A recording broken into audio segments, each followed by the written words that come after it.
Well-Born Daffy is not a bad cartoon. I particularly liked the design of the camel. This is a Speedy Gonzales and Daffy Duck cartoon from 1965.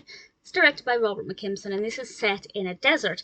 And Speedy and some other mouse friends are exhausted, they're dehydrated, and they come across this well.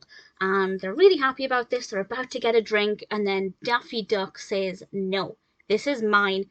You can't have any." Will the mice be able to get a drink, or will greedy Daffy Duck be able to hog all of the water? I won't answer that question, of course, but I did wonder, if these mice are lethargic and desperate for a drink, just how much can they actually do? How much can they perform to trick Daffy or get the water?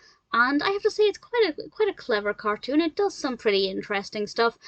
It's not too bad. It's not my favourite, though. I don't love the setting. That's not to say it's not well animated. We have a lovely pinky sky and quite golden sands. Visually, it is quite pretty, but I feel like because there's not that much to interact with, it's not as engaging as, say, a cartoon set in the city, where the narrative wouldn't work. So for me personally, with my personal tastes, it's not my absolute favourite, but I thought it was okay. As I said, I really liked the design of the camel. I liked the colour of the camel. I just thought that looked pretty great. And Daffy looks really good as well. It is generally a really well animated cartoon.